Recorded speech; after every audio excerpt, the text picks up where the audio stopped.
Dressage for Kids Training for Teaching program.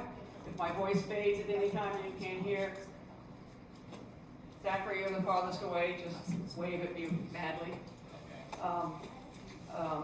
First of all, I want to make a huge thank you to Chris Holleran, who does all the work. He's been on our D4K committee for quite a while and does a tremendous amount for us. And where's Gary? The long-suffering husband, which some of you can appreciate. Thank you, Gary, for your help. Dressage for Kids does everything we possibly can to make our various activities affordable for everyone, and as you know, these are free. And we do appreciate those that financially help us a little bit. We try not to make it a requirement for many of our things, but obviously food costs money and so forth.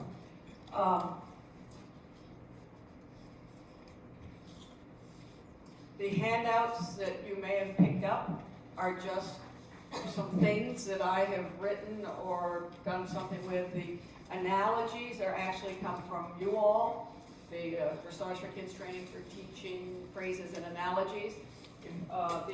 We did this when we first did this in 2020 with Allie, and she asked for more when she spoke a few weeks ago, and we put them all together and just listed them.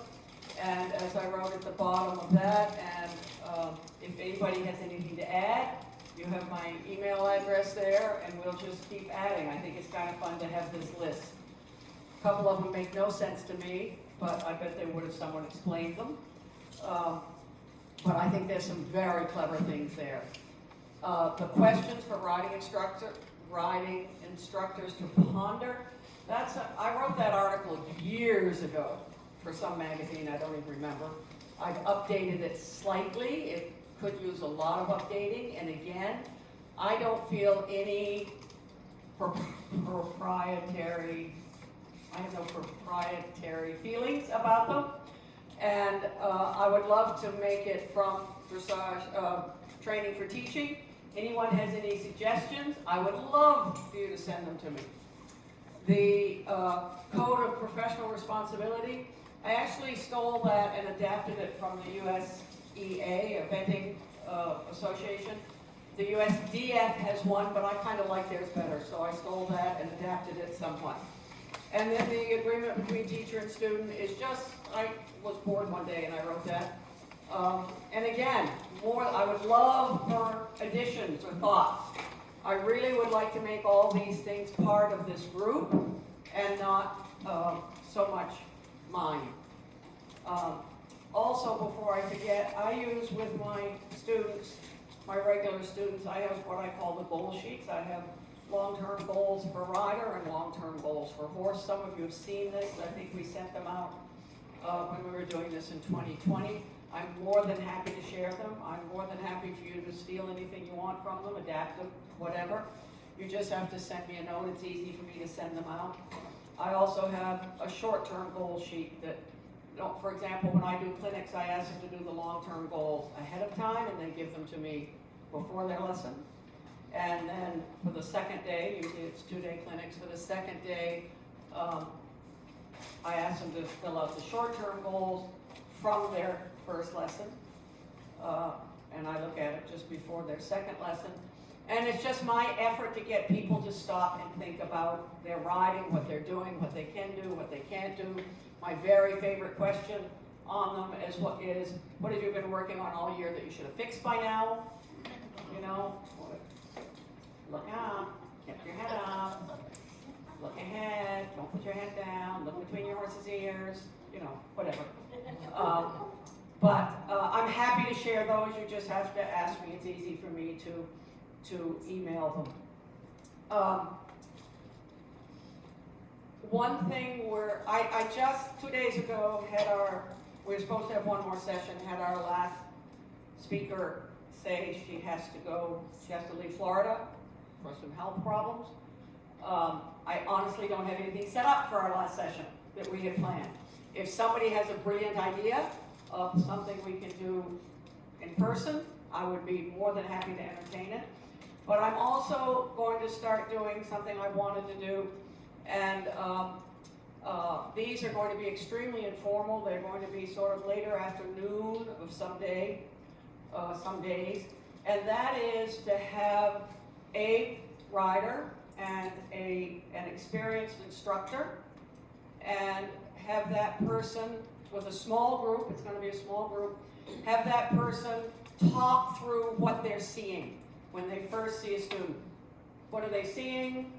How are they deciding what they're going to work on? And what might be the first exercise? If you're interested in doing that, let me know. I do want it to be a small group because I want people to be comfortable to speak and to say, well, you're saying do this, I was wondering about doing that, or whatever. But you just have to let me know. My email, braidressage@gmail, it's also on the bottom of the handouts. Oh, you can find it in lots of places. I have no privacy. So, today, I just want it as a little bit of a review. I know there are some people here that are fairly new to teaching, and I see some people that have been doing a lot of teaching for a long time. And I don't think anyone's been doing it as long as I have. And I think it's really important that we every so often, especially those of us that have been doing it a long time, that we stop and think about what we're doing. Listen to what we're doing. And so that's a little bit what I'm going to run through some ideas myself. Then at the last minute, and I don't think anybody either read it or got it or did it, I'd asked if anybody brought any physical tools that you use teaching. I brought a bunch of mine. And I want to open it up to everybody. Ideas you have on, things you can do to help people's position, riding, feel, whatever.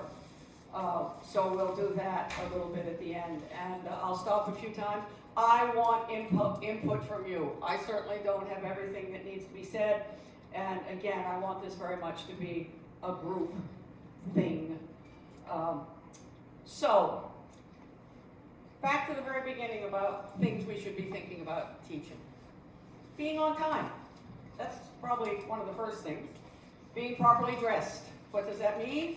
If there's any chance you're going to get on a horse, obviously you're going to have your clothes, whether you have the boots there and your helmet there, or you're wearing them. And paying attention. I'm just running through some thoughts here. Boy, is this hard in the day of the cell phone. Your phone goes dingy, ringy. But I think that student deserves your complete attention. And we have to learn to ignore those phones. Have you checked out the facility where you are, that it is safe? Is the footing too deep? Is the footing too hard? I know when I first started teaching in New York at Sunnyfield Farm, the first winter, it froze hard as a rock. And boy, did we have to do some adaptations in our teaching, because we did a lot of walking until we were able to fix it. And you know what? It was fantastic. We had about a week where all the riders could do was walk, because the ground was basically like cement. But maybe they were doing their half passes and their zigzags and their pirouettes, or maybe they were just learning to follow and walk around. But the feel and you could see them having little aha moments, because they weren't distracted by the speed or the bouncing or whatever else might be going on. And your ability to adapt to whatever is going on. So I do basically now nothing but clinics. And, I'm going to these places often, I don't know them, and I've had some pretty tough situations where I don't want to hurt the horses, I don't want to put the riders in any danger, and we have to be very, very quick to adapt. Obviously, the distractions that can put maybe our riders in danger if we have spooky horses, or it just means, I had one clinic I remember, all the horse could do was about an 16 to 18 meter circle around X. He couldn't get anywhere near the walls. He was frozen. Turned out to be a fabulous horse eventually, but we adapted. I did one clinic where the weather got really bad outdoors, so I had to do all the lessons in a round pen. Not what I've been planning, but we adapt. physical tools that you might need that are there ahead of time. We don't want to be leaving the lesson to go get the cones or whatever we're going to be playing with if they're nearby. And to make sure that your riders, you and your riders, know and require ring etiquette. Now, I think it's a shame that everybody teaches private lessons and there's nobody else in the ring. Private lessons are great, but our riders have to learn to ride with other people. Otherwise, they're that awful person that most of you have probably warmed up with at the show, that is either queen of the ring, is catatonic, is, barely under control, right? So, I make mine ride with each other, and man, am I tough about it. The way I look at it, if two people run into each other, it's equal fault. One person was where she didn't belong, and the other person wasn't paying attention. It's your responsibility to take care of your horse. So that's something I'm going to require of my riders right from the very, very beginning. Safety, of course, doing a safety check in the beginning, double checking girths, helmets. Oh my goodness, how many times I have to tighten helmets. And I always tell the kids that I do in clinics, I tell them in advance to make sure their helmet strap is tight enough because, well, as I always say, someone could make a fortune if they figured out how to design a helmet strap that you can tighten by going, some of them are impossible. You have to take them off. And I don't want to take time out of a lesson to fix a helmet strap. And our judges and TDs are supposed to be paying more attention to it. You can get eliminated for an ill-fitting helmet. I can't do the whole fit, but I can at least make sure that strap isn't loose. The sort of rule of thumb is they open their mouth wide, they pull on the helmet a little bit. We don't want it tight. One thing that I'm pretty careful about, and thank goodness I haven't had to use, is to know where I am in the case of an emergency. Now, where I'm teaching regularly, we have little signs, case of emergency, dial 911, this is the address, make sure somebody goes to the gate and opens the gate, etc. I've been very nervous sometimes because I don't know. I couldn't tell, if I had to call 911, I couldn't tell them where to go. I don't know where I am. Someone picks me up, drives me there, I have no idea where I am. And I think having that little sign, if you're teaching regularly, because you don't know who's going to be around if there's an accident. I hope everyone is very, very conscious of the training scale. That's obviously a whole other lecture. And the process of training, and that is a regular part of the work. This is what you're going to be educating the rider. And how horses think and react. That it isn't just do this, do that, but that we're always relating it to the horse. I'm just running down my little list of things here. Do you have a lesson plan? What is a lesson plan? Basically, it's a start, a middle, and a finish. Is it a lesson, or are you coaching? And to me, teaching and coaching are two totally different things. And we do both. And coaching is usually what we do at a show. But also we coach at home. I'm not teaching my students something brand new every day. I mean, right now I have riders that I'm working with 5 days a week. And, they're not getting something brand new every day. Some days it's something new. Some days and that's I think of as teaching. And some days it's coaching. I'm watching and making a suggestion, do this, do that, be careful of this, remember that. Whatever. Are you thinking about what you're going to teach before you get there? Now, I think most of you that teach as a profession, you're probably teaching a lot of people, and that's hard to do. But I can tell you, usually when I drive home, at the end of my day, I'm thinking about what we did with certain people and what I need to remember to do, and the same thing when I'm driving in, and I forget sometimes. But your student deserves a plan that you have thought about in advance. For many years, I've made notes. I made notes on every horse that I rode, after I rode them, little ones. And I made notes about every person that I taught. Chatting with the rider beforehand, I think, is incredibly important, whether they do a little warm-up first or you do it right at the very beginning. If it's a new rider, do you know anything about the horse and rider's physical limitations? Is the horse fit? Does the rider have any problems? Is the rider fit? is can we go through a whole lesson? And you know, we have to be psychologists. I'm not, but I have to try to be sometimes.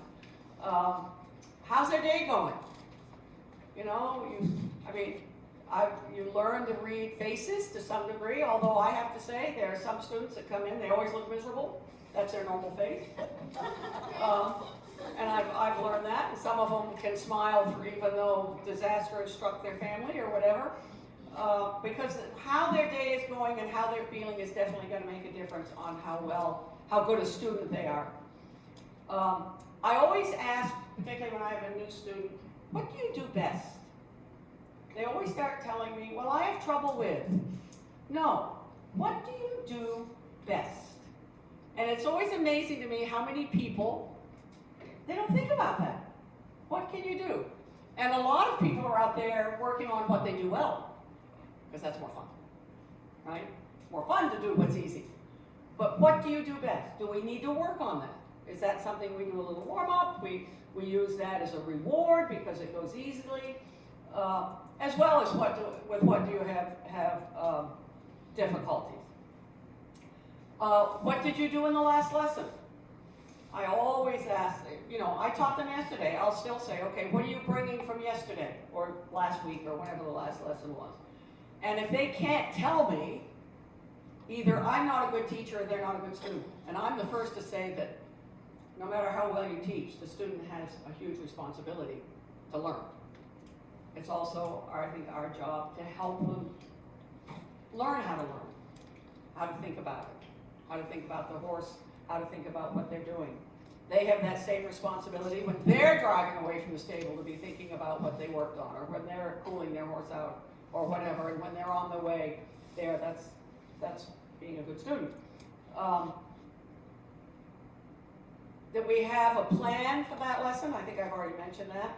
And then that we have some sort of system where we observe what's going on, we analyze what's going on, we make a plan in our mind of what we're going to do, we implement that plan, we talk a little bit more about it, and observe again. And I think of it as a continuous circle. You know, observe, analyze, plan, implement, observe, analyze, plan, implement. It's just an ongoing thing, and hopefully there's a little less talking about it that your student is learning.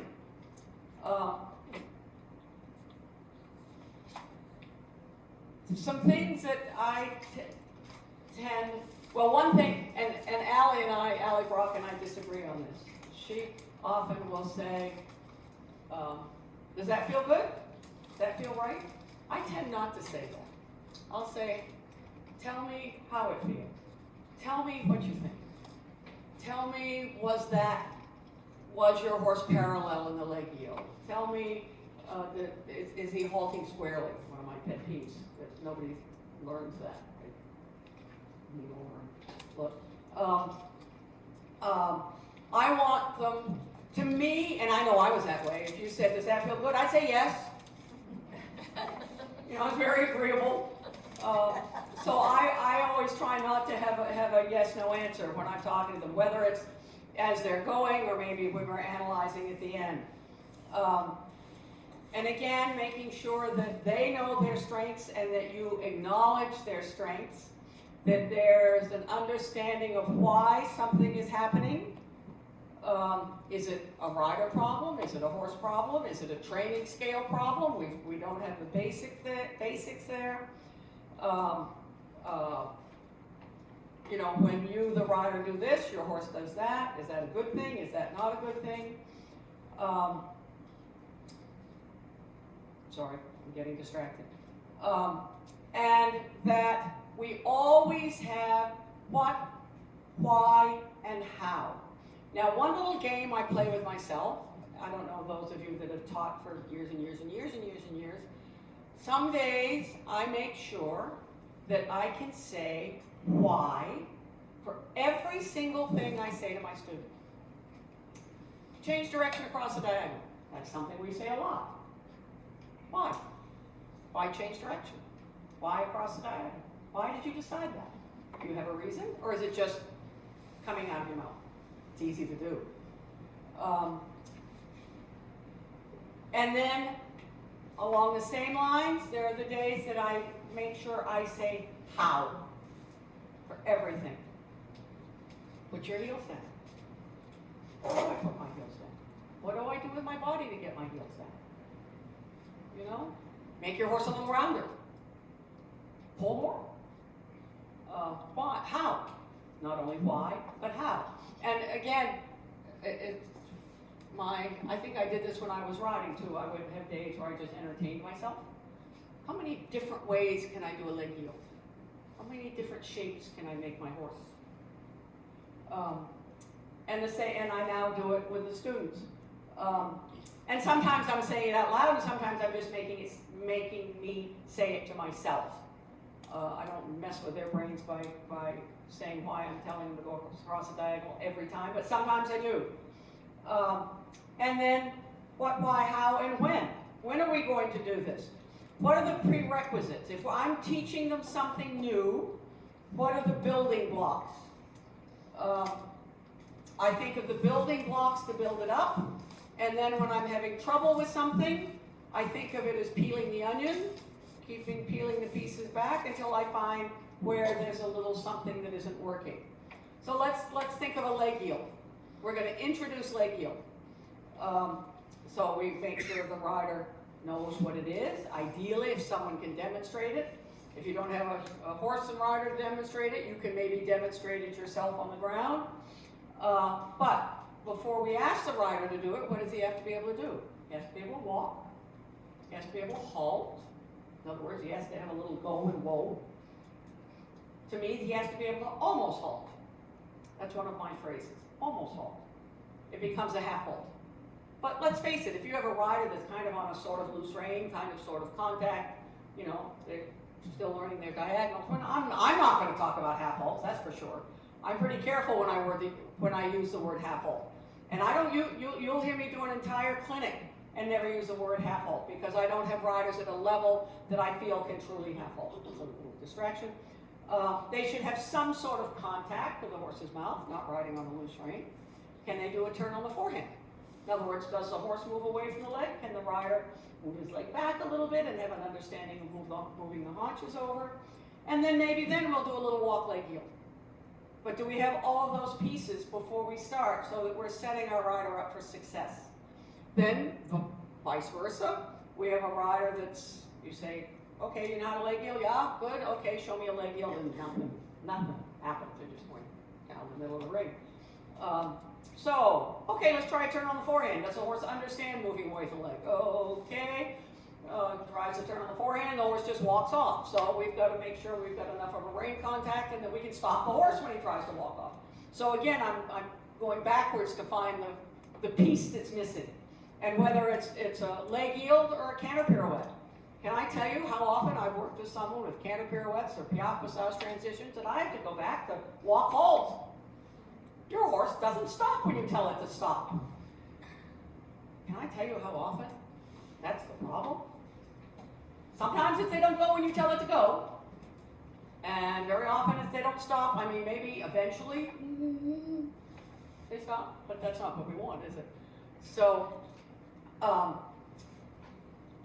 it isn't going out and doing it again and doing it again. Now, there was a video from the Horse Mastership Clinic, the jumpers. Did many of you see that? There was a lot of it online. And it was pretty awful. It was cut and pasted, you know, I mean, it was probably not totally fair. But just looking at it as it was, I was going, why doesn't she stop them and say, this is exactly what you want? Now, maybe she did. I'm just talking about the video as it was shown online. You know, it was that, you know, sort of, that was terrible, that was terrible, that was terrible. Instead of, let's go back and make sure maybe the rider doesn't quite know what you want. They may say they know, but how can you test them to prove that they know? Anyway, I shouldn't have gotten off on that. Keep in mind that riders can only think and really hear and think one or two things at a time. How often I hear teaching going, okay, more left bend, right leg, more, move your left leg forward, drop your right shoulder, you know, You know? At the most, 2 things. If it's a big thing, 1 thing. And you're going to have to sacrifice some other things in order to break, and especially if it's a bad habit, to break that bad habit. Well, I'll get on to that. Sorry. So going back to thinking about what you're going to be doing, that if you come to an agreement with the rider of what you're going to be doing, maybe you need to go back and do a little more or slightly different warm-up so that you're tuning the horse and rider towards it. When they're practicing, you've explained it, a little bit of what and why and how. They go out and try it, and you're going to just correct one major problem at a time. Okay, they're doing a leg heel. The horse is running away, the horse isn't going forward, the horse is coming above the bit, da-da-da-da. Which is most important? Which is the one thing that you're going to try to correct first and help them with first, and then go perhaps to the next thing, or that may be all for that lesson. How many ways can you say the same thing? I find myself, again, having done this such a long time, I get so tired of certain words and phrases. I'm sorry I didn't bring my cup tonight. Actually, was it your daughter that gave the cup? One of my students gave me the cup that says, "Is that your best walk?" It should be written in that tone of voice. I'm so tired of that. So how many different ways can I say, "Is that your best walk?" Walks are my pet peeve. These barely moving walks. And that's a challenge. How many ways? Are you saying the same thing over and over? If you're saying the same thing over and over, maybe it's not resonating. I remember as a teenager, my mother tried to teach me to ride. That wasn't very successful. Wasn't her fault. And I was like most teenagers, a little slouchy. And I had a clinic, a pony club clinic with Jessica Ranshausen, who some of you know, some of you young people don't. She's a double Olympian and judge. She did lots and lots of stuff as for dressage. And she said to me, and I still remember it, balance your shoulders over your hips. What a silly little, simple, right? It made such a difference in me. And I think to the end of my riding career, I thought about balancing my shoulders over my hips. How many of you have had a student that you've worked with on something, and then they go off and have a lesson with somebody else, and they come back and they go, "You won't believe what I learned." And they tell you, and you're going, "I've been telling you that for the last 2 years," right? But it's just somebody saying it a little differently, a little tone of voice, a little different build-up to it, a different phrase. So you've got to develop all those phrases yourself. And that's where I love having our little analogies thing that we've passed around. Learning from each other, stealing from each other, sharing with each other, whatever it might be. Sometimes it's just not working. I had one today. It was the horse was throwing fine changes in right, left, and center. She was trying to go on a straight line. Not a normal problem. And she was frustrated, and she wanted to keep working on it. I said, "No, let's leave it and go back and let's do some trot stuff." So we did some trot stuff, went back to the canter, and it was fun. Very often leaving it, sometimes leaving it for the next day. I grew up where you had to win. That was the attitude that when I learned to ride. You worked on it that day until you got it. I'm not that way at all anymore. I think very often it's better to leave it. If the rider's getting frustrated, you're probably not going to get anywhere with it. Some days it just doesn't work. Some days it's the rider, some days it's the horse, and I think some days it's me. Let's do something else. To me, what I say to my students a lot is, your job is to make me irrelevant. You can't say you can do it until you can do it without me. So I'll say, "Okay, do this, and now be careful. You use this rein, use this leg, you do this, da-da-da-da. Okay, now I'm not going to say a word, you do it without me." And I think that's really important. They've got to be able to do it without you. And you've got to be willing to step back and let them do it. And they make a mistake, and then we can work on it. But don't be babysitting. I see a lot of that. I just want to throw it, I think, probably most of you know this, what's called the phases of learning, where we have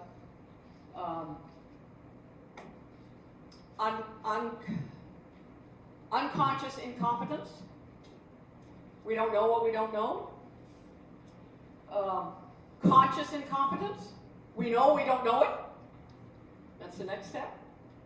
Then conscious competence, where we know we think about it, we can do it, right? And then unconscious competence, where we just do it. It's now habit, it's feel, and that. And that's a little bit what you're taking your students through. The unconscious incompetence, conscious incompetence, conscious competence, and unconscious competence. Say all that fast.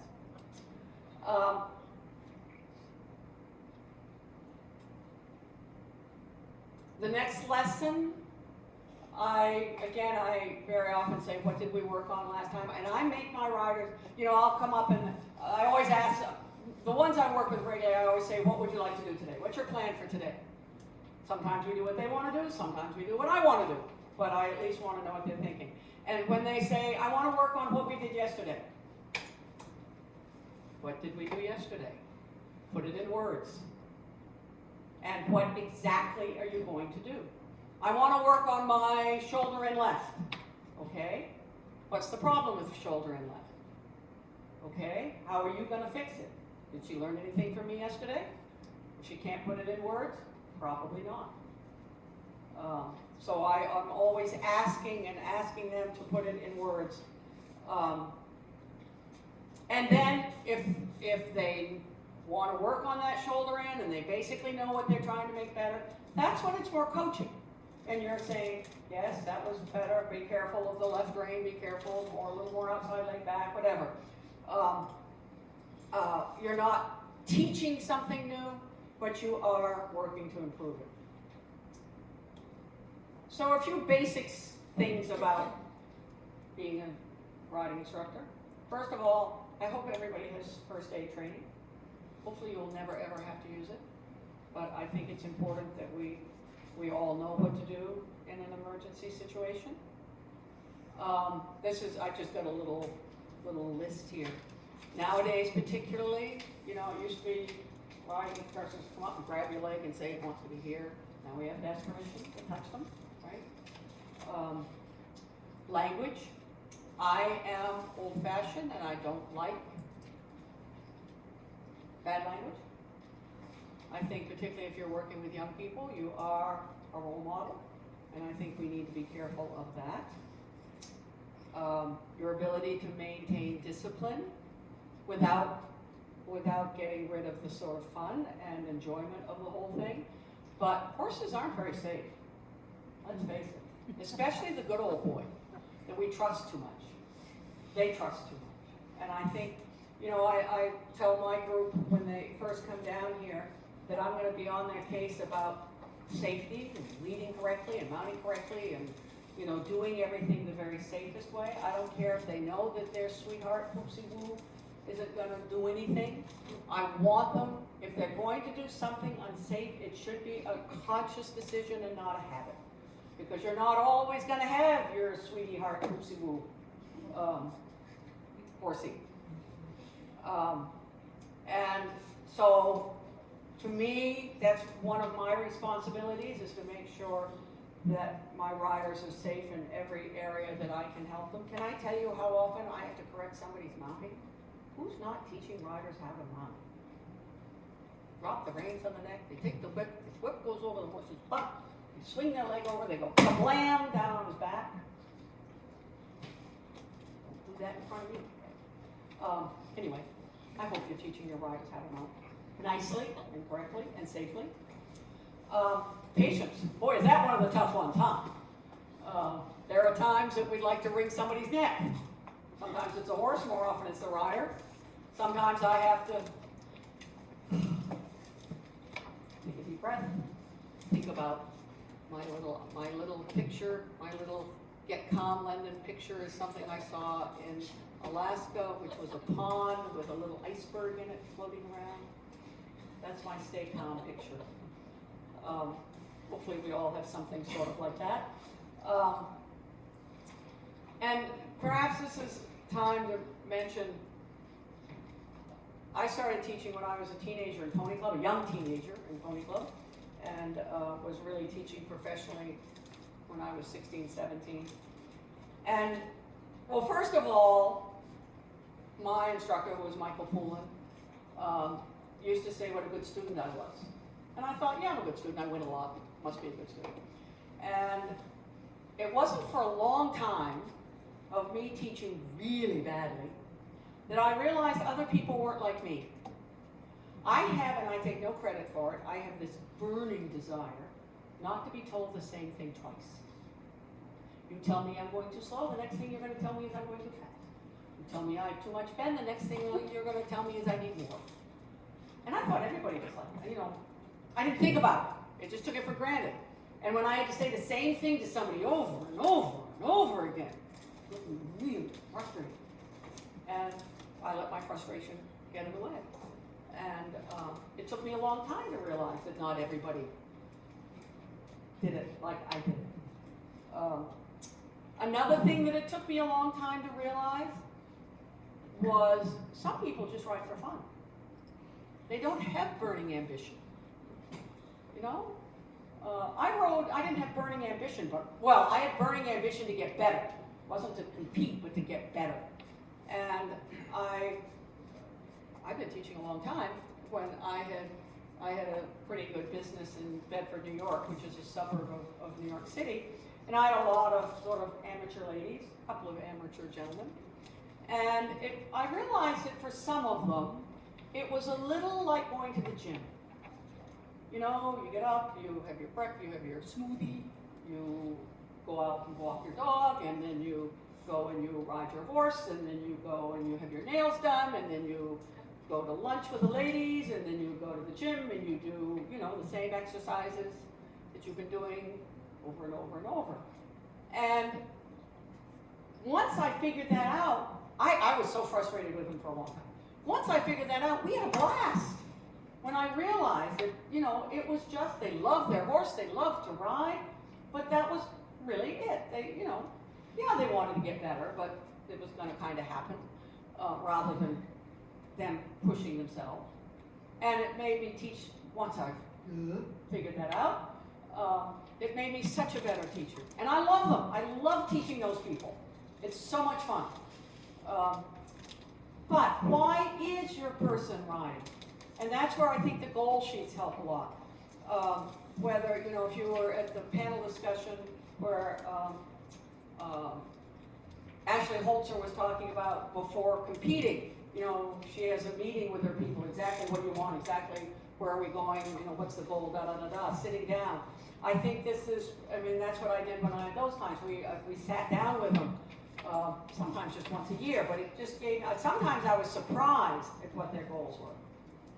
Like the gentleman who rode so badly and had such a wonderful horse, and he was 71, and the horse was a tank, but he was safe, and he took care of him, and he did a little schooling show at training level, and he called me that winter, and he said, I want to do 4-1 next year. And I said, oh, you mean first level 4? Because, you know, people sometimes, no, I want to do 4-1. But don't you mean first level? You know, we had this sort of conversation. No, he wanted to do 4-1. And he actually did it. It wasn't very good. But, he had a wonderful, wonderful horse. But anyway, you know, it's important to have these conversations so you really know exactly what was going on. He was also the same person that we would be having a lesson. We had a huge ring at Sunnyfield, and I'd be doing my very best to help him, and then he would just leave. He would go out the back gate. Fine, he'd go for a trail run. Anyway, put me in my place, that's for sure. That's how important I was to him. Patience, anyway. And you know what else I noticed? At Sunnyfield, again, we had this humongous ring, and it was near a fairly busy road. And this was pre-headsets. And so I'm yelling. I mean, I have to yell to be heard. And I realized yelling made me frustrated. And when I started using headsets, sequence of whatever they are, I realized then if I was raising my voice, I shouldn't have been. But when I had to raise my voice, it first of all, it made me sound worse, and it also made me, I had a harder time sort of keeping my cool when I was yelling. I don't know if that's for anybody else, but I found that for me.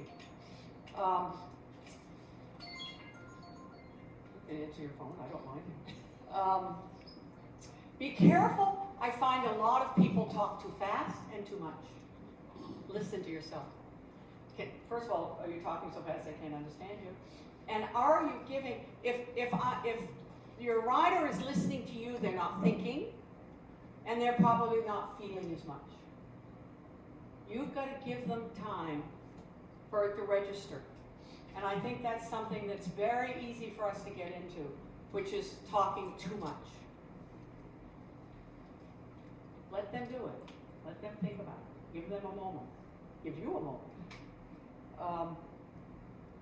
Being very honest, of course. We were doing one teaching thing a few years ago, and the lady said, I will never tell my students they aren't doing it well. And I thought, is that really the best thing for your students? That you're always telling them they're doing it right? I'm not that way. I have to say that is the best way. I try to be positive. I try to encourage. But I'm also going to say when it's not good or when they've made a mistake, I'll be the first to tell them that we're going to be honest. Intonation. There are those people who teach by saying, okay, now go across the diagonal. Now change your diagonal at X. Now walk at A, and then trot, and then do a trot lengthening. That wasn't very good. You need to get more from him. I think you're going to keep everyone's attention by having different intonations of your voice. Be careful if you stop. First of all, if you stop and talk to somebody to explain something, make sure they're not having to look in the sun. I think that's really hard. Secondly, and again, this business of do you learn by seeing, by feeling, by hearing? Basically, that's been proven to be a little bit of bunk because basically we learn by all of them. We have more strengths. I was a doer and a feeler. Don't talk to me. When I was learning to ride, we had people that would come and teach. I learned, until I was in my mid-20s, it was entirely from clinics. I had no regular instruction. In a clinic here and a clinic there. And the clinicians that would stop you and talk and talk and talk. And I think back on it, isn't it Snoopy, Charlie Brown, whatever, when the adult's talking and you see the little thing that's going blah, blah, blah, blah, blah, blah, blah, blah. That's when that person would be giving me all this great in-depth, what the left hind stifle was doing in the right toenail. And I'm going to shut up and let me do it. Just shut up and let me do it. That's what was going through my head. Blah, blah, blah. Yeah, we've got to talk to them. We've got to explain things. But we've got to make sure we don't go too far and talk too much. But we also have got to explain. It isn't just go out and do it. Let's do everything we can to be positive, meaning telling them how to do it, not how not to do it. Try not to use the negative. Don't have your hand so low. Instead, tell them what to do. Raise your hand. It's just moving it around. So we're telling them what to do, not to do. I'm the first to admit I don't know everything. I don't always know. I'm very quick to admit that, whoops, that didn't work. I'm looking at the two over here that ride with me right now. You've heard me say it. Whoops, that was a bad idea. And I'm the first to say that, yeah, I'm experimenting a lot. Every horse is different. Every situation is different. You put this horse and this rider together. Sometimes it works. Sometimes it doesn't. And I'll be the very first to say, oops, let's try something else. That wasn't such a good idea. Couple more things. What do you do when you get frustrated? I have my little iceberg in Alaska on a little lake that I think about. If your student gets frustrated, if the student gets frustrated, we as an instructor have made, teacher have made something, I mean, it happens for sure. I will never ever let a student take it out on a horse, and I'll be a little tough about that, but then I'll also try to help them deal with the frustration. I find I prefer the rider who gets frustrated over the rider who doesn't seem to care. You know, I can deal with frustration. But the ones that just do it wrongly the same way again and again, those are the ones that I have a little more difficulty with. Encouraging as opposed to threatening, being tough, but every student needs students need slightly different approaches. Some of them you've got to be soft and careful and good and now a little bit of this. And some of them I find I've got to say, yo, and I'll show you how I do that with some of my little tools here. Some of them need to be a little tough on, but it's always going to be fair. It's always going to be fair. And just like, I tell them, if you ever have to punish a horse, I want to see the reward afterwards. If you ever have to be tough on a horse, and I think of it the same way with a student. If I have to be tough with a student, come on, you've done that 3 times like that, then I try to make sure there's a good after it. And then, of course, if you're teaching kids versus adults, amateurs, those who aren't ambitious, those who are ambitious. I don't like the word amateur. I think it's irrelevant. Meaning we've got wonderful, talented, etc. amateurs, and we've got some professionals that I wouldn't want in my stable. Anyway, the more ambitious, the less ambitious, the more talented, the less talented. Let's face it, wouldn't we all love to have beautifully bred, talented horses with talented riders? That doesn't take so much talent to teach, I don't think. It's the horses that have no talent, the horses that are difficult, the horses that have had a bad start in life, and the riders that have had a bad start in life. I use as an example all the time, and some of you may have heard me say this, but I had a girl in the WIT program down here in the first years. And, we always talk at the beginning, what are your goals, what would you like to do? And everybody wants to go to the Olympics or at least North America Championships or something. And she came to me a little teary-eyed, well into the program, and said, I don't want to go to the Olympics. I just want to go home to Maine, where she lived, and have a little riding program. Start people riding. And I said, oh, thank God, we need you. We need to be good teachers of beginners. Bless the teachers of beginners.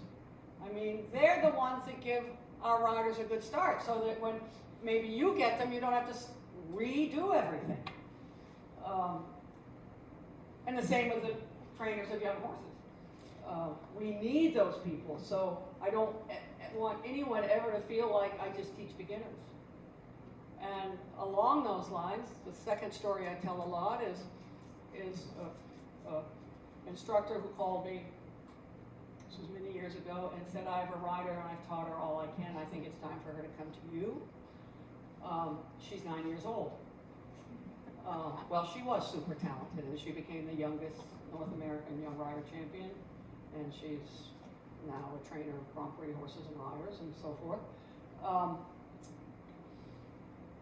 But how fantastic that instructor said it's time for her to move on. And I think that's fabulous. We have someone down here this winter that got a scholarship, and the recommendation for the scholarship from her instructor was, now this is a girl that's done nicely at the North American Young Rider Championships, and she's working towards the under 25 Grand Prix, and her instructor said, I've brought her as far as I can. And it's time for someone with more experience. Now here's a talented rider, she's able to do everything, and that instructor is saying it's time for her to get someone that can take her further. And It's hard to do. You know, that's your meal ticket there. But let's think about what we're doing for our riders in that department. I think I've said it, they can only do it if they can do it without you. You've got to be able to sit there and let them do it. If you're still having to coach, or even teach, they're still learning. Are you teaching perseverance? Are you teaching problem solving? Mental skills? Responsibility? Work ethic? Communication? That's all part of what we're doing. Now, I want to stop for a moment, and I want some ideas from you all. What should we add? Come on, yes. You want to stand up? I am a student. I am Okay, a perfect. Teacher. I love it. Okay, and I'm in the middle of the levels. Mm-hmm. So I just think visual aids are super important. And what? Describe what that would be. So some kind of, even little clips of videos. Okay. As, you know, on a phone, it could just be a little bit of some things that they keep doing over and over again. But if someone is very visual, it makes all the difference. Absolutely. And I don't even care what sport you're doing. It makes all the difference. You know, because I teach these kids that I have down here 5 days a week. Basically, when they're riding, they're with me. They hack one day and they have a day off. I teach a lot of semi-privates. And I do that not just to cut my day shorter, so they have time to do other things, but three things. One, they have to ride with somebody else, not run into them. For some, that's a big learning curve. Two, usually they're different levels, so I have someone that can demonstrate very often. You know, one's a little more advanced when I'm teaching someone something different. And then the other thing is, I have to leave them alone while I'm focusing on rider B, rider A, even though I kind of can see out of the back of my head, are on their own. And I want them to have their own initiative. This is getting a little bit away from what you said. We'll come back to it. I mentioned that my only regular instructor was Mike Poulin, and he did miracles with me, absolute miracles with me. But he made me totally reliant on him. And I was so insecure when he wasn't there. Even after, I've been on an Olympic team, and when he wasn't there, I was insecure because that's the way he taught me. And I'm very careful not to do that, and that's why I like turning them loose. You know, you figure it out a little bit, you work it out. You're only really learning when you're doing it yourself and not being a puppet. I was an amazing puppet. He could tell me anything and I could do it. I was really good at that. But mentally I wasn't there. But back to what you were saying, I think to be able to see someone else doing it as well, and how lucky we are to have. I'm often saying, okay, I take a little 8-second video and then let them look at it. That's what you're talking about. Yes, but I think the demonstration thing is good too. Yeah. You're an upper level rider in the ring, and hey, would you mind showing them a simple change? Yeah, exactly. What it should look like, or whoops, that didn't quite work. Somebody else, come on. We've got some very experienced. So it's kind of stand up so they can hear you, would you? It's kind of twofold, but You can face them. I teach a lot of people weekly lessons. So at the end of the lesson, making sure they know the homework that I want them to work on, and how many days a week they need to be riding their horse. Very good. Because I have a lot of students that if I teach them Thursday and I come back next Thursday and they've not ridden, we're not going to be able to progress. Yeah. But, thank you. I think a couple of things. First of all, that's all some people can afford. Yeah. You know, and we do the best we can with it. And I'm so glad you said the word homework, because I don't think I did say the word homework. And I feel so strongly about it that student goes away from you knowing what they've got to work on. And maybe it's not this once a week thing, which is really, really tough, but they only take a lesson once a week, and they're working on their own. And so very often I'll say, I don't want you to come back to me. until you can do A, B, or C, or whatever it is. Because I know they can do it. And you're just going to get the same lesson all over again. Can I tell you my favorite story about one of the European instructors here in Florida? He's here, you know, these various people that come over and teaches a lesson, and a lady comes in. I hope it wasn't an interview. And she's sitting very poorly, and the horse is going, you know, head up and so on and so forth, and they work through the lesson, and it goes well.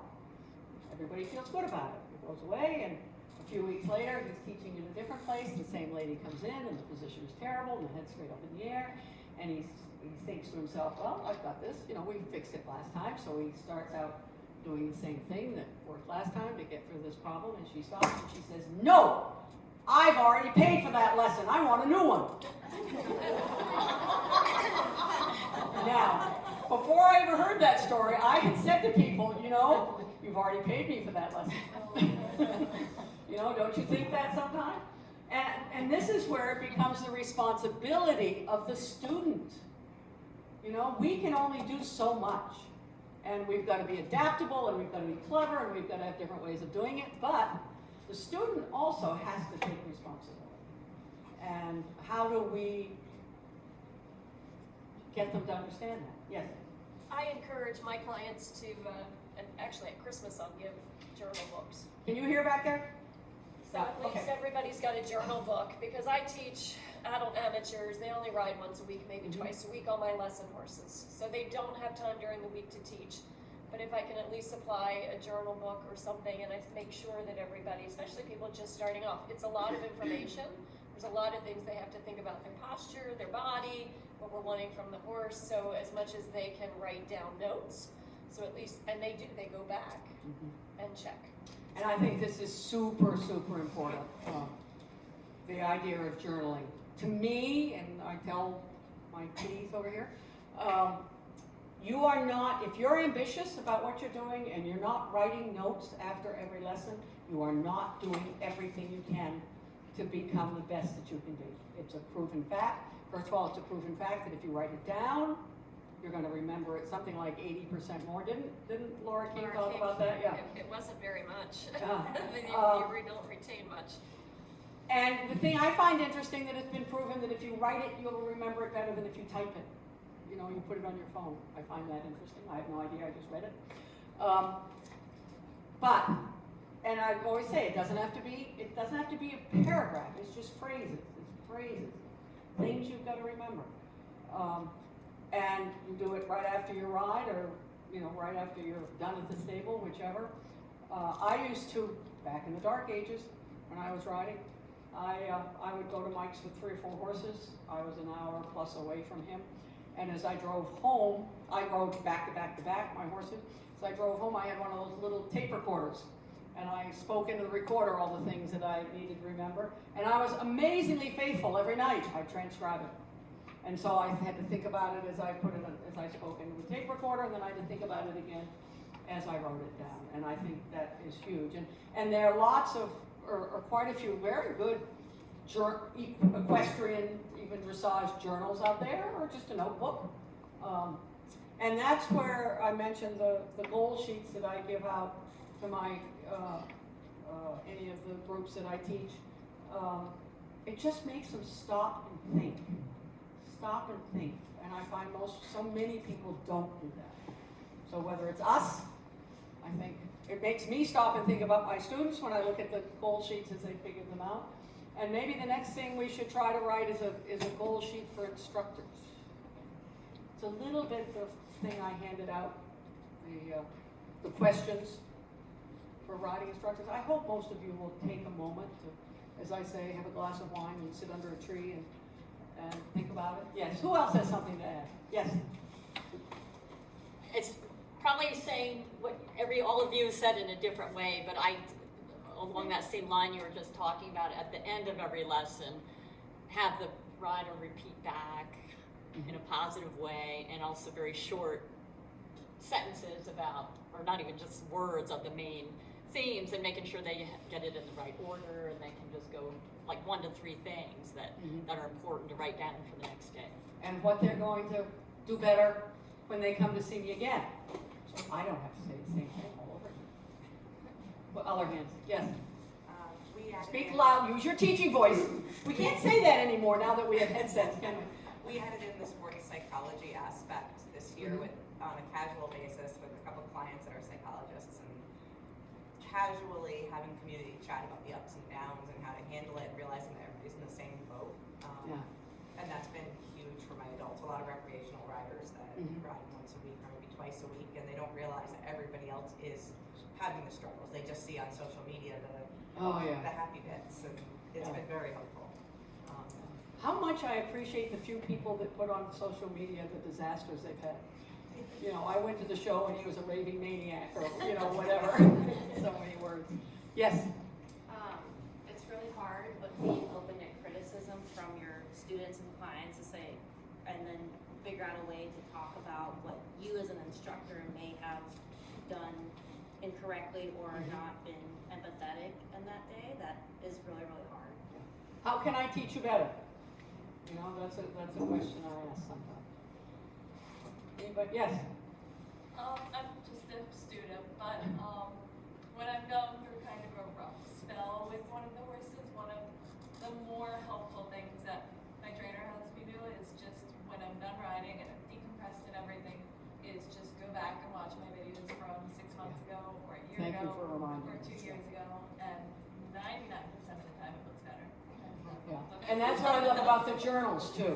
You know, I'll say, you know, when you get to that point where I'm never gonna learn this, I'm so stupid, I'll never learn to ride. You know, we all get into that at some point. Go back in your journal a couple of months, see if probably you have improved. And then the other thing is to go back in your journals or looking at your videos, and you know, go back 6 months and. Ooh, I forgot about that. I probably better double check that that's working. You know, it just reminds you of some of the things that maybe you haven't thought about lately. Anybody else? Thought? Yes. Just as a student, something I find really helpful as a very kinesthetic person is if there's something that like I'm struggling to find on my horse. A lot of times, like my trainers will let me sit on their horse. They'll warm him up and get him like perfectly prepped for me to feel that, and then I can feel it and then hopefully replicate it on my horse, and gives me sort of that feeling that I'm looking for on my horse. Yeah. I think we had that just 2 days ago. I had 2 girls swap. One's on a pony who doesn't want to touch the bit, and the other's on a pony that wants to be carted around. And it was fascinating to see the first 2 minutes of these two. You know, one sort of grabbing the pony's mouth, the pony's eyes bugging out, and putting his nose on his belly button, and the other one, yeah, I mean, what a blessing it is if you can ride different, if you can put people on different horses. It really is huge, yeah. And kind of piggybacking on that. Yeah, speak up so they can hear you. I said piggybacking on that, I think it's also good for me as an instructor sometimes to get on the horse. Yes. And feel what they're feeling, because sometimes I get on and I'm like, oh, that's yeah. not what it looked like. And as someone who doesn't ride anymore, I can just say that's the one thing I miss, is being able to get on to feel it and going, now I understand why my student's doing that, or to help it, fix it a little bit so they can then feel it, you know, maybe get on. And I have to say, when I had to stop riding, it's made me I hope a better teacher, because I've had to be able to figure out how to get through that. Anybody have anything else? Yes. I know one thing that I do with all of my students, especially down here, and here's my little proof of that, is I make them do things like this. I make them go out and scribe or ring steward at the horse shows, come to these things, go to Robert Dover's dressage lecture, and every time I send them to one, sometime during the week, I get back a little, hey, remember when Lendon said this? Remember when Robert said this? And I can go bam and apply it in the lesson. And just that extra little thing coming in makes them think about it. You know, I was scribing and no one was on the center line, and all of a sudden their center lines are straight. And I'm like, perfect. So There's like those kinds of things really help. It frustrates me a little bit because there are so many fabulous learning opportunities, especially here, you know, of you know, going to the show, watching the warm-up, watching videos, reading books, listening to other people teach. I mean, if what was it?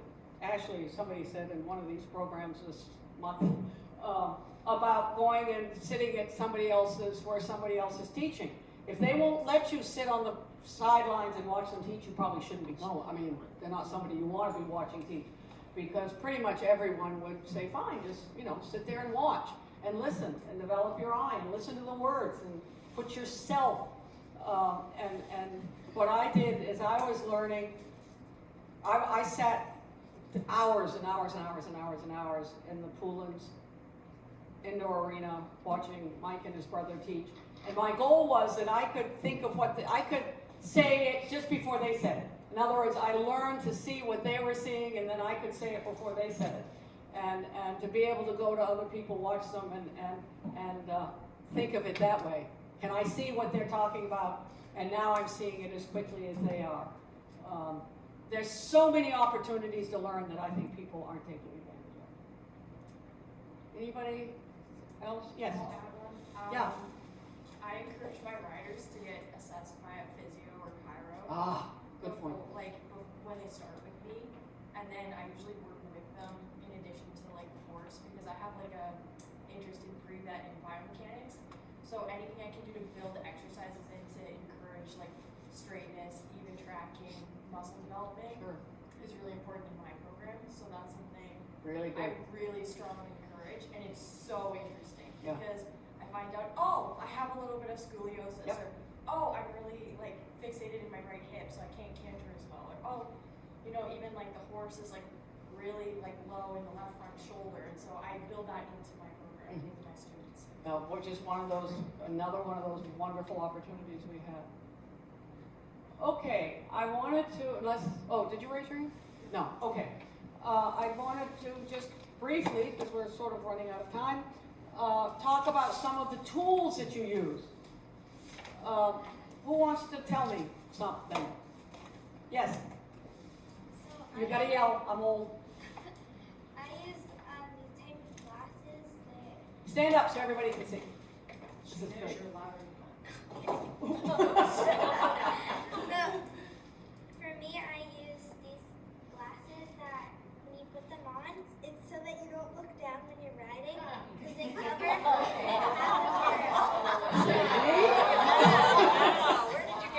Where did you get those? That's very bad. Now I'm her mom. Yes. But my friend helped her, and I think they're basketball glasses, but they're plastic, so they won't. How many do you want me to order?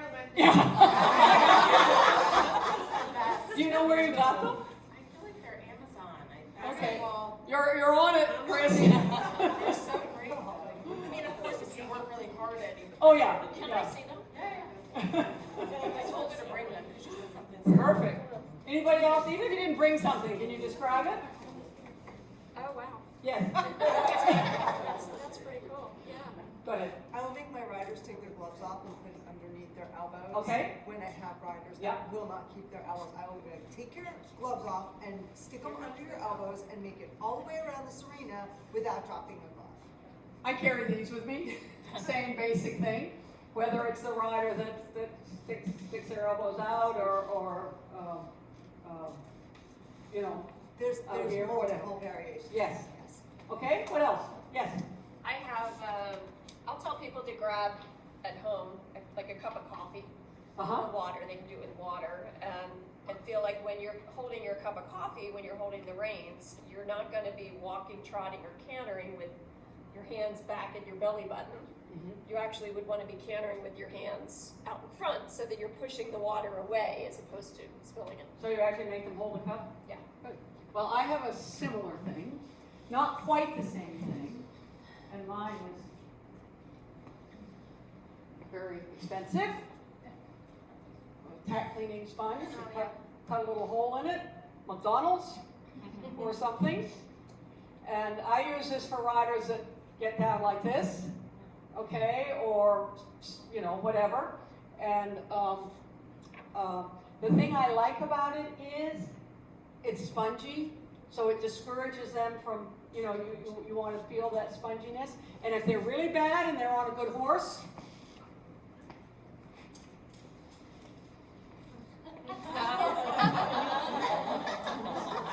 anyway, and as they're trotting around, of course, I haven't actually used these, but someone gave them to me.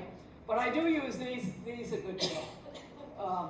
And it just makes it, it's a visual, they're gonna see it out of the corner of their eye. And again, I like the sponginess. Who else?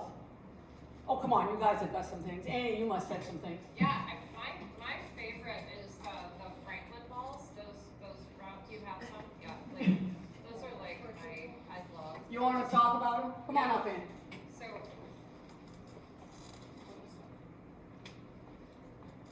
So they actually have these in different sizes, and these are kind of squishy compared to what I usually let my people ride in. These are squishier. But you can blow these suckers up so that they're really hard, and you put one under each seat bone, and then you actually are this far off the saddle, and it makes them sit straight up and push their heels down, and everything you've been telling them for the last 6 months, they do instantly. That makes them follow with their core, because if they don't, they flop around, and so they can't make their core rigid like they want to. They have to move with the horse. Yeah, these are just amazing.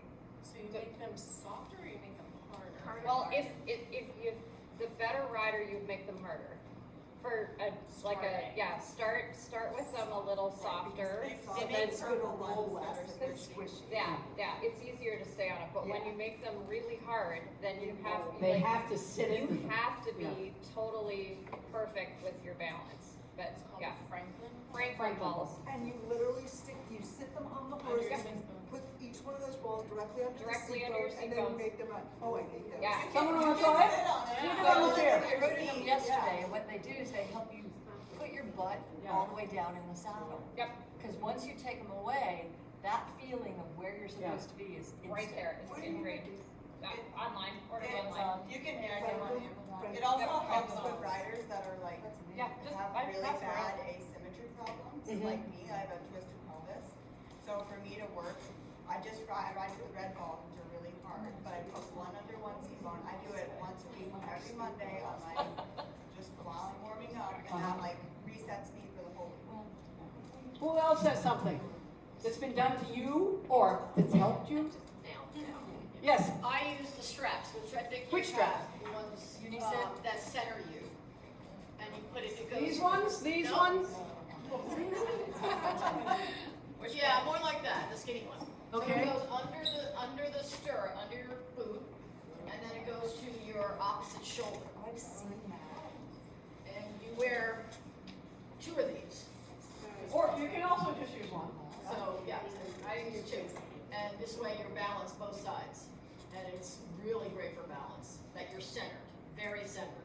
Especially if you're riding a big moving horse or like a young horse or something that's moving around. There's quite a bit online that can sort of help explain that.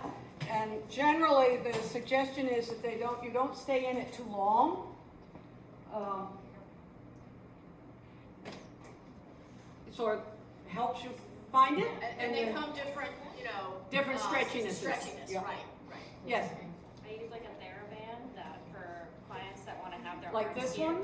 Yeah, but thinner usually. If they want to have their arms here, I make it small. Okay. And if they want to keep their hands too close, I make it large, so they have to push against it and feel the proprioception pushing against it. I'm missing one. Yeah, like the thinner red one. That one. Yeah, just make Oh, this is what I was looking. This is something I made up because the riders that have the hands way apart or up and down, and I can put more knots in it. This I just made work, and I just have them hold it with their thumb, and it just makes them aware. It's a little basic, just keeping your hands closer. I put another knot in it, depending on what they're doing, or the rider that's doing this, or whatever.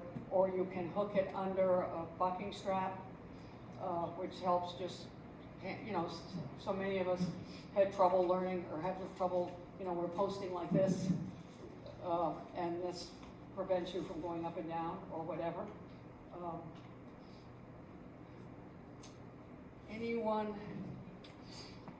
Does anyone use the band behind the back or the strap? Yes. I've had it used on me. Okay, come show us one. Zachary, I'm so sorry.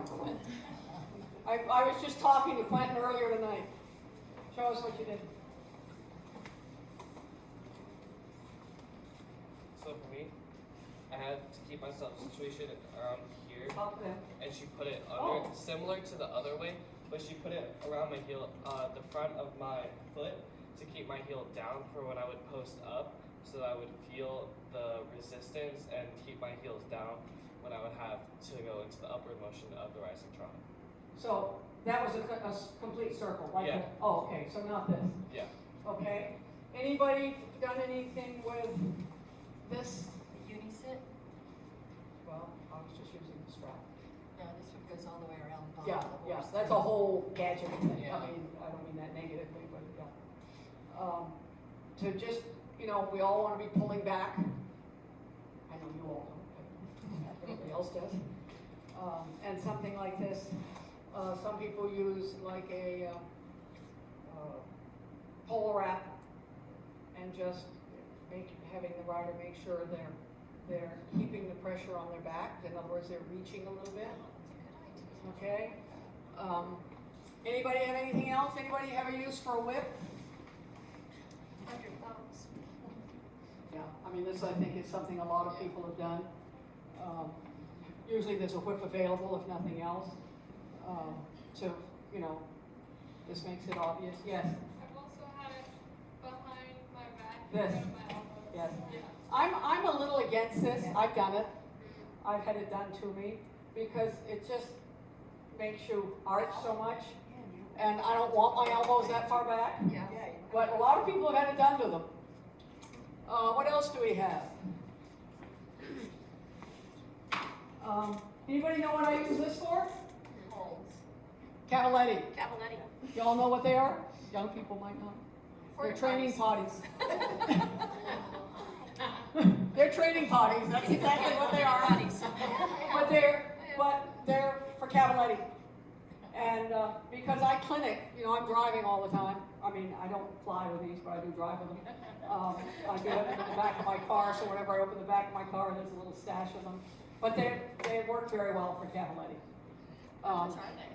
I'm sorry? How much are they? They're not expensive. Anybody have a new child? Amazon has them, they're cheap. They're cheap. Yeah, they're cheap. Yeah, Amazon.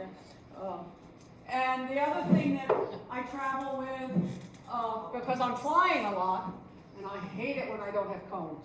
And these are, I think, usually used for like soccer or something. I think. I have that. They're fabulous. That's And, the other thing. you know, they can step on them, they can't hurt them. And, you know, I can put 4 in my suitcase very easily. And they're I have a stack about this high of, this is something else that I was given that, you know, you have to have headsets, see coaches or something to do it.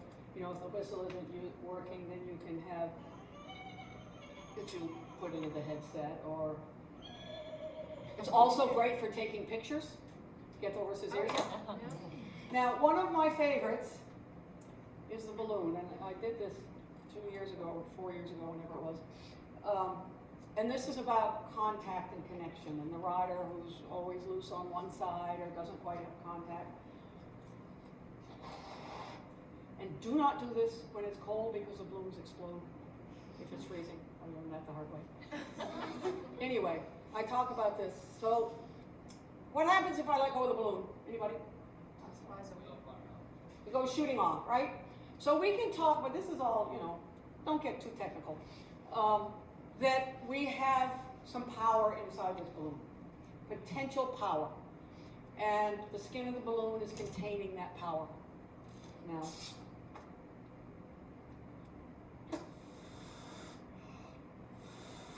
you know why I can't blow up this balloon? It's got a hole in it. That's like your contact. If your contact is inconsistent, you're not going to be able to contain that power that we're looking for.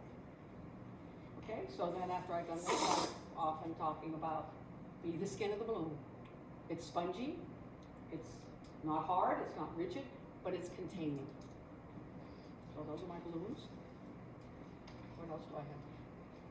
Oh, I don't know if these are available anymore, and I'm not, well, these I use very successfully. First of all, these actually came from Sweden, and I've had great success with them, and I've never seen them anywhere else. You put them on the rider's foot. This is the heel. And they're very heavy. They're not very heavy, they're heavy. And they pull the leg down. You know? It's just a weight. It's just a weight. I guess you could probably just tie it on. And then these, I don't know if they're still available, and I only use them a little bit because I'm a huge fan of being quick to adjust your reins, But these, they come with reins, and they have a little Velcro on them for the rider that's constantly letting the reins loose. And they actually attach them. I mean, you can break away from it. They're called Correct Connects. You've used that? I've used them. And it works? Yeah, but again, I like to be able to adjust. You have to be able to adjust. Yeah, That's the exactly. only thing I didn't like And about so what I did was just a short thing to show that, you know, your hands stay here, and you don't, you know, they're going to stay here. This is where your arm's going to be, and then go from there. That's why I say I think I've lost one. Your mic. What's that? Your mic. Did I lose it? There. You're Is that better? Yeah, you're blowing up. I always have baling twine with me. I can do all kinds of creative things with baling twine. And then the other little tool that I use a lot, come on, Tegan. I usually do it with reins. You know, I do a lot of standing in front of the rider on the horse, taking the reins and showing them how to follow. But the ones that have a little more difficulty with it, I take it on the ground. I usually use reins. And just on the ground, keep your hands up a little bit, as if you were riding. Yep. And just practice this. Put a little more space between. Okay, now walk in place. Walk in place. Yeah. And just, I move it around and make sure they stay with me. Now trot in place. Hands are bouncing up and down a little bit, aren't they? Keep the same feeling on the mouth. That's it. Now canter in place. And you know what really works? If you have one of those little rebounder trampolines, put them on a trampoline and do it. Don't come towards me. Okay? That's fine. I do that a lot, I have to say, with kids that have trouble following and staying with the horse and not strangling the reins and so forth. The other thing that I always have with me is some mints. Not so much the mints, but a plastic bag, because I always have a rider that says, my horse is so stiff on the right. And I go up and I stand on the right side and I offer the horse a mint, and you know, his nose comes right around to the rider's knees. He's not so stiff, is he? It's not stiffness, like I am when I get out of bed in the morning. Anybody have anything else? We're running way out of time. Are we good? Well, I hope this is, oh, yes. One of the weirdest things I ever got strapped into Cool. is called a unison. Oh, yes. And Have any of you seen that? The unison? It seems really sketchy, and I would not do it on anything that's wild, but basically, it's this parachute type material, and you strap yourself to the horse. Like, you cannot move, and it teaches you to sit your butt inside. It has Velcro and stuff, doesn't it? Yeah, it's got a little safety thing Yeah. that you hold on to if it needs to Yeah. come off, but like for me, it really got me in the saddle and it let me get my hands independent because you're not going to fall off. The other thing that I still have of yours, the block, isn't that what it's called? Block? Yeah. And I have it in the car and I didn't bring, Equicube, is that what it is? It's quite heavy and it's a cube and it has a little handle on the side that the rider can hold with the rein. And it really, you have to engage your core. It's you know, keeps your hands basically in the right place. It's actually a little angled even. They are really, I've used those quite a bit and I stole theirs. It's in my car. I can get it for you. I used to be made to jump with it. Like, because, so you can't be on your horse's neck, you have to sit up. I had to jump with it too. Okay. Sounds good. Maybe. Okay, anything else? I appreciate your all's ideas and additions. And again, with the handouts, anything that you would like to add or subtract that you think is stupid or that you'd like to add, I would love it. Because again, I would like these to become Training for Teaching handouts and not Lendon grade handouts. Okay? So, oh, one other thing. Did I say in the beginning that our last person, yes, just canceled on me? And if anybody has an idea, if anybody wants to participate with the little teaching thing that I talked about, let me know. Oh! By the way, this is the 25th anniversary of Dressage for Kids. Wow.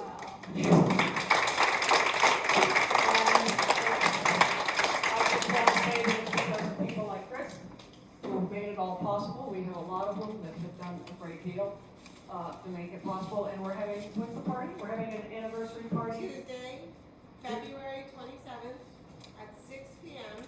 at Wellington National Golf Club. Where we had the panel. Yeah, and the registration form will be on the website soon, so just keep an eye on Facebook. Yeah, we'll be putting word up. Okay, yes.